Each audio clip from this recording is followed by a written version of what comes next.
Right guys, how we doing? Welcome back to yet another reaction video. Today we look at Tim Duncan, number 9 on the list of the top 30 NBA players of all time. Tim Duncan is a player I have seen before.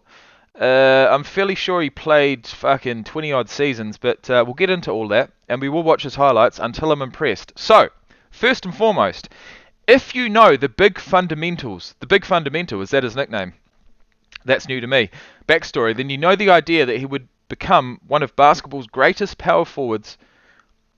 The idea that he would become one of great is preposterous. His backstory. What is his backstory? Duncan grew up in the US Virgin Islands. He was a swimmer and didn't start playing basketball until later as a teen. After 4 years at Wake Forest, he morphed into a generational talent that every horrible team during the 1996-1997 season hoped it would land, so he could single-handedly reverse their fortunes. Okay, so we came through, he started late as a teen in high school, went to college, played 4 years, became, I'm assuming, the first overall pick, which means that the worst teams from the year before get the first pick if they do the draft in the same way that the NFL do. I have no idea if they do. I have no idea if they don't. Either way, the Spurs lucked out, drafted Timmy, and became a quasi-dynasty. A quasi-dynasty. Right. What do we got there? What the fuck does that mean? NBA 75 honoree, 5-time champion, 3-time finals MVP, 2-time regular season MVP, 15-time All-Star, 15-time All-NBA, and All Defensive Team selection later. Duncan played all 19 seasons in San Antonio, which you don't see often, and consistently put up numbers like he was a robot. With the personality, with the personality as portrayed by the media to match. Sure, Duncan benefited greatly from playing alongside the legend David Robinson and future Hall of Famers Tony Parker, Manu Ginobli, Pau Gasol, and Kawhi Leonard. But other than potentially Leonard, Duncan will shine brighter than all the other great players who have ever played for the Spurs and just about every other power forward in NBA history because of how rock-steady solid he was, both mentally and physically, and I added that bit in. He's top 10 in rebounds, blocks, win shares, and defensive win shares. Win shares? Defensive win shares? What? I actually have no idea what that means. Yeah, injuries cut him down in his last few seasons. But from his Rookie of the Year campaign during the 97 to 98 season through to the 2009 to 10 season, Duncan was good for a double-double in every single game. In 251 playoff games. He averaged 19.9 points per game and 11 rebounds per game.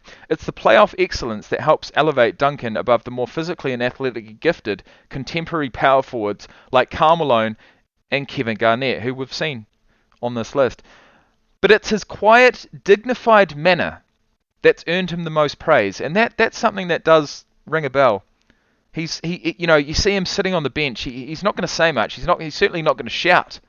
He might have a towel over his head. He's just quiet, confident, looking at the coach. Okay, let's do this thing.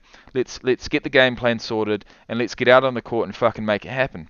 Spurs coach Gregg Popovich put it best when the franchise retired Duncan's jersey. He's an enigma in some ways. You think Kawhi Leonard doesn't talk much, Popovich said. When Timmy first got here, it was like mental telepathy. I would say something to him and he would stare. Just taking it all in. I wasn't sure if he was paying attention. Finally I realized he understood everything I was saying. Probably agreed with half of it, but was so respectful he wouldn't say anything until later. After hashing things out, Pop often let Duncan have his way. Can't argue with the results, being what did they say? Five time? Where did they say how many championships he won? 5-time champion. 3-time finals MVP. Incredible. Absolutely incredible. What a career. The man, the myth, the legend, Tim Duncan. Let's watch him until we're impressed. Whoops. Oh, sorry guys. My bad. Now remember, until we're impressed. Oh, the 7-foot. Oh, the 7-footer's got a fucking... He's got moves. He's got moves about him, and he's certainly got a header here too. Have a look at that. Oh, have a look, what the fuck? Looks like a fucking Daddy Longlegs doing a crossover. It's incredible, isn't it? But is it impressive? Who's that on? Is that on Odom? It is. It is. Let's continue. James. What do we got here? Gets the rebound, goes all the way down the court. Oh, crosses up LeBron James and scores with an and one. Oh, I'm not going to say it's the most explosive of crossovers, but he's certainly, mate, he's got the moves. He's got the moves, and I just need to see one more thing before we cut this off. Just one. Make that shot as Avery Johnson has. Johnson trying to fire. Oh, Duncan. Avery Johnson throws it up wildly. Duncan just. Oh, he takes it from one hand to the other and slams it down with 2 feet, two hands. Duncan looks on a 7-foot frame. I want to keep watching. I really do. It almost looked like he passed it to himself. He did. He knew he was in trouble. He knew no one was Oh my lordy lord. We're done. We're done here. Thanks for watching, and I'll see you in the next one.